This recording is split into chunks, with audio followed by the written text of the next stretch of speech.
이 말씀은 모세가 가나안 땅에 들어가고자 하는 이스라엘 자손들에게 예배에 대한 규례와 법도에 대해 이야기하고 있는 내용입니다.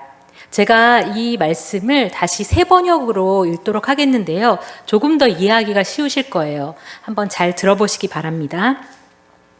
당신들은 내가 당신들에게 명한 모든 것, 곧 번제물과 화목제물과 11조와 높이 들어 바치는 곡식 제물과 주님께 바치기로 서원한 모든 서원 제물을 주 당신들의 하나님이 그의 이름을 두려고 선택하신 그곳으로 가지고 가서 바쳐야 합니다. 거기에서 당신들은 주 당신들의 하나님을 앞에 모시고 즐거워하십시오. 당신들만이 아니라 당신들의 자녀들, 남종과 여종, 당신들처럼 차지할 몫이나 유산도 없이 성 안에 사는 레위 사람을 다 불러서 함께 즐거워하십시오. 아멘. 자, 오늘 이 말씀을 보면요. 새 번역에서 즐거워하라는 말씀이 2번이나 나오고 있습니다. 즐거워하다를 히브리어 동사로 보면 그냥 감정적으로 즐거워하는 것이 아니라 너의 온 마음과 영혼을 다해서 기뻐하라고 되어 있습니다. 우리가 온 마음과 영혼을 다해 기뻐한다는 것은 뭘까요? 바로 우리의 마음을 다해서, 진심을 다해서 나간다는 것이겠죠. 우리나라 동화에 햇님과 달님이라는 전래동화가 있어요. 거기에 2 남매가 나오는데 호랑이로부터 도망가면서 나무 꼭대기에 올라갑니다. 그리고 하나님께 동아줄을 내려달라고 진심을 다해 기도해요. 그랬더니 하늘로부터 새 동아줄이 내려와서 살게 되죠. 그런데 그 2 남매를 쫓았던 호랑이는 어떻게 되죠? 하나님한테 똑같이 동아줄을 구했지만 썩은 동아줄이 내려와서 죽게 되고 마는 이야기입니다. 이렇게 진심은 어디서나 통한다는 말이 있죠. 그렇다면 하나님을 믿는 우리가 진심을 다하는 신앙인이 되기 위해서는 어떤 태도를 가져야 할까요? 오늘 본문 말씀을 통해서 본다면 어디 앞에서 진심을 다하는 마음을 가지고 나가라고 말씀하시나요? 여호와 앞에서, 그죠? 여호와 앞에서 너희가 진심을 다하는 마음을 가지고 나가라고 말씀하십니다. 우리가 진심을 다하는 신앙인이 되기 위해서는 하나님 앞에 서는 신앙의 태도를 가져야 할 겁니다. 자, 말씀을 보면 하나님이 그의 이름을 두려고 선택하신 성소로 제물을 가져와서 예배를 드리면서 하나님 앞에 서 있습니다. 새 번역에서는 그 하나님 앞에서를 하나님을 앞에 모시고 라고 되어 있는데요. 하나님을 앞에 모시는 것, 여호와 앞에 서 있는 것, 이것은 무엇을 의미하는 걸까요? 바로 하나님을 만난다는 것이죠. 우리가 하나님을 만난다는 것은 바로 하나님 앞에 우리가 서 있다는 것이에요. 하나님이 바로 우리 앞에 계신다는 거예요. 우리가 하나님을 만날 때 그러면 우리의 태도는 어때야 할까요? 우리 아침에 예배 드릴 때 성시교독을 같이 읽었는데요. 거기서 뭐라고 읽으셨나요? 여호와께서는 하늘을 지으셨다. 존귀와 위엄이 그의 앞에 있다. 그러니 너희는 아름답고 거룩한 곳으로 여호와께 예배할지어다. 온 땅이여 그 앞에서 떨지어다. 우리가 이렇게 말씀을 읽었는데요. 우리 하나님은요, 바로 이 온 만물을 지으신 분이에요. 저와 여러분을 지으신 분이에요. 모든 것을 꿰뚫어 보시는 우리 하나님은요, 크고 위대하신 하나님이십니다. 그 앞에 우리가 섰을 때에 우리는 어떤 마음이 들게 될까요? 바로 두려운 마음이 들게 되겠죠. 그런데 이 두려운 마음은 그냥 무서운 존재에게 갖는 공포심이 아니에요. 하나님의 주권과 위엄을 인정하는 사람이 하나님을 존경하는 마음으로 그 앞에서 삼가 조심하는 마음이 바로 두려워하는 마음입니다. 다른 말로 경외하는 마음이라고 할 수 있죠. 이렇게 우리는 하나님 앞에 섰을 때 우리의 마음이 하나님을 경외하는 마음으로 서 나가야 할 겁니다. 본문에서 경외하는 하나님 앞에서 나와서 하는 일이 무엇이죠? 예배를 드린다고 했죠, 아까. 우리는 예배를 드리는데요. 그래서 우리가 하나님 앞에 서는 이 신앙의 태도를 예배에 대한 자세라고도 볼 수 있습니다. 그래서 제가 오늘 어떤 자세로 하나님 앞에 예배를 드려야 될지 같이 이야기를 나누고 싶습니다. 성경에서 가장 먼저 하나님께 제물을 드린 사람들이 있어요. 바로 가인과 아벨입니다. 가인과 아벨을 그 사람들이 드린 예배를 보면요. 가인은 곡식 제물로, 아벨은 양의 첫 새끼로 하나님 앞에 예배를 드려요. 그래서 가인과 아벨은 하나님 앞에 두려운 마음으로 서 있어요. 그런데 하나님께서는 아벨의 제사는 받으시는데 가인의 제사는 받지 않으세요. 아벨을 보면요. 하나님 앞에서 서 있는 것이 많이 두렵지만 하나님과 좀 더 가까이 가고 싶어서 순종하는 마음으로 예배를 드렸어요. 그런데 가인은 하나님한테 사랑받고 싶었어요. 인정받고 싶었어요. 그런데 하나님을 두려워하는 마음은 없었어요.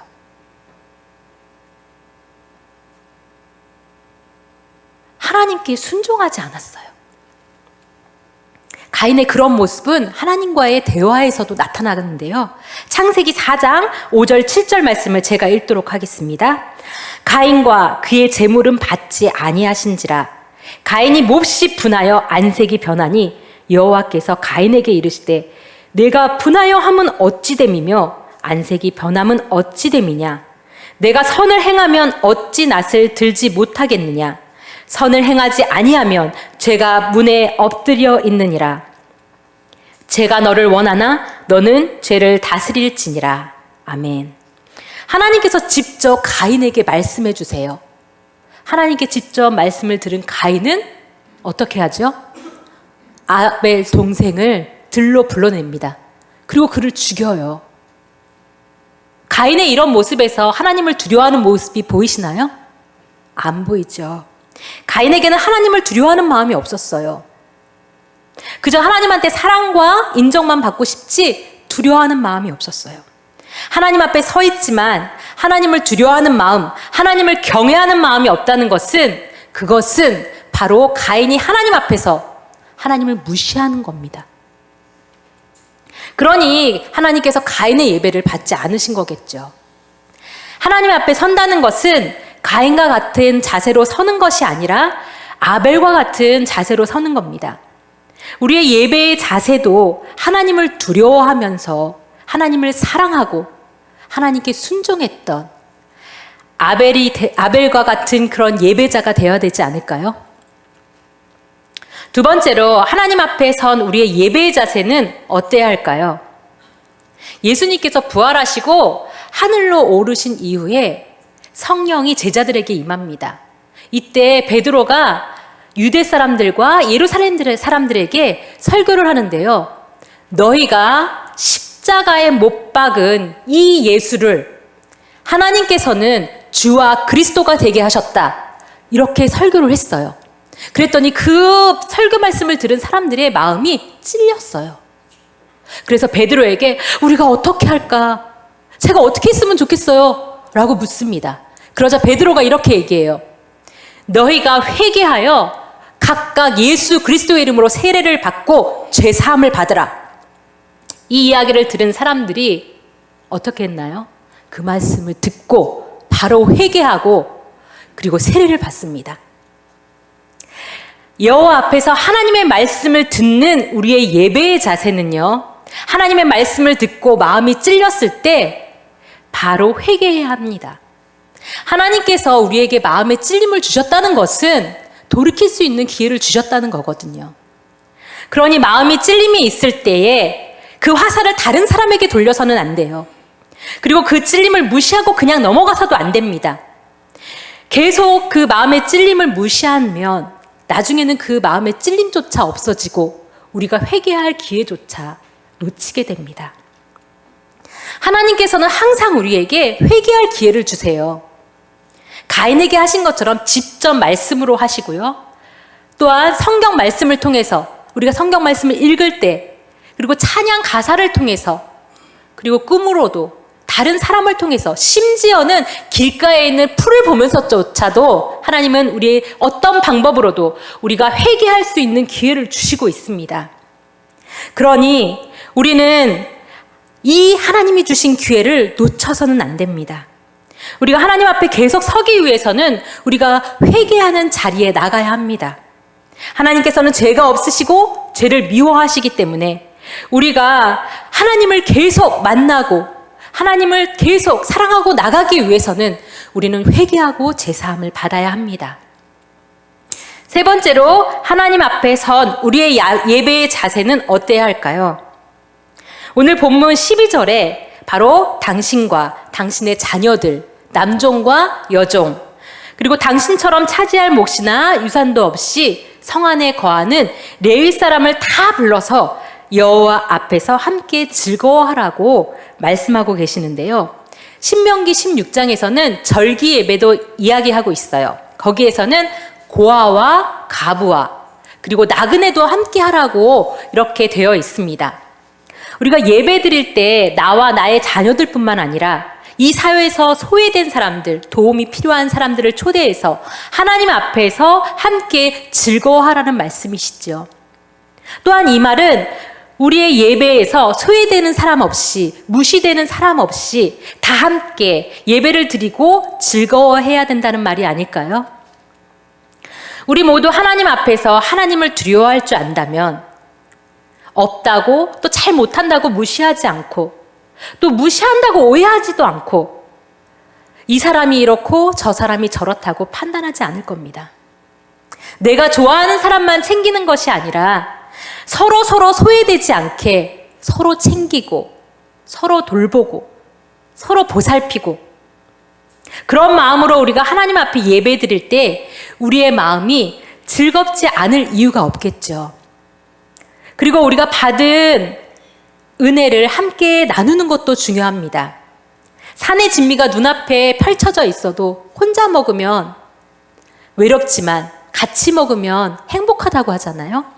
그런 것처럼 우리가 받은 은혜를 우리의 이웃들과 함께 나눌 때 우리의 그 받은 은혜가 더욱더 풍성해질 줄 믿습니다.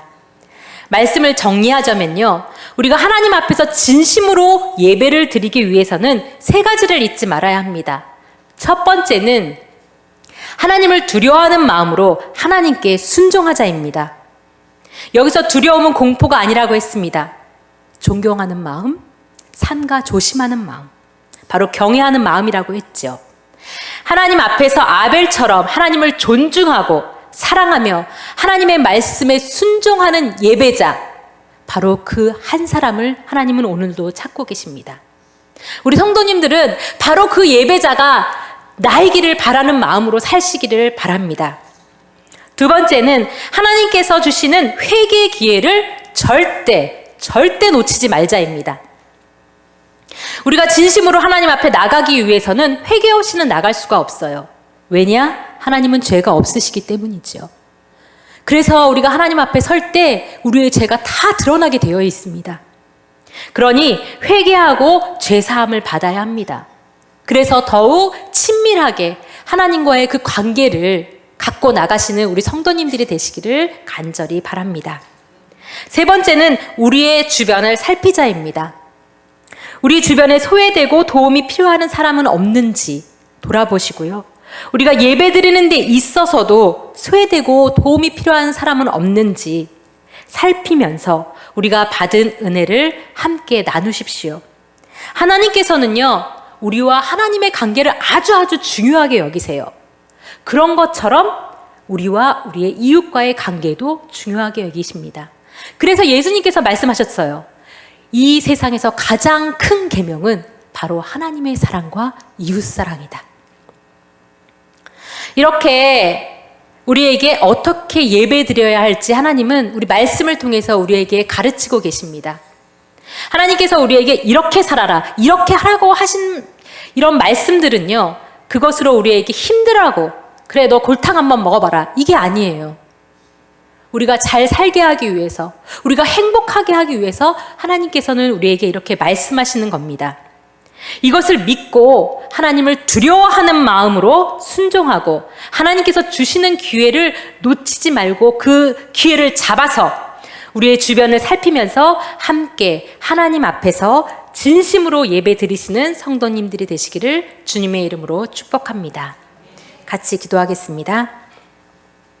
사랑의 하나님, 우리와 만나기를 원하셔서 언제나 우리를 예배의 자리에 불러주심에 감사드립니다. 우리가 하나님께 예배 드릴 때 하나님을 두려워하는 마음으로 우리의 자신을 돌아보고 회개하는 마음으로 나가기 원합니다. 하나님 마음이 있는 곳에 우리의 마음이 있기 원합니다. 그래서 우리의 모든 뜻이 하나님의 뜻이 될 수 있게 하여 주시옵소서.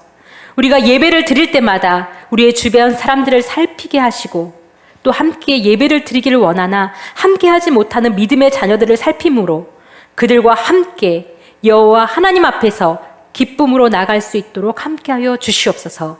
감사드리며 예수님의 이름으로 기도합니다. 아멘.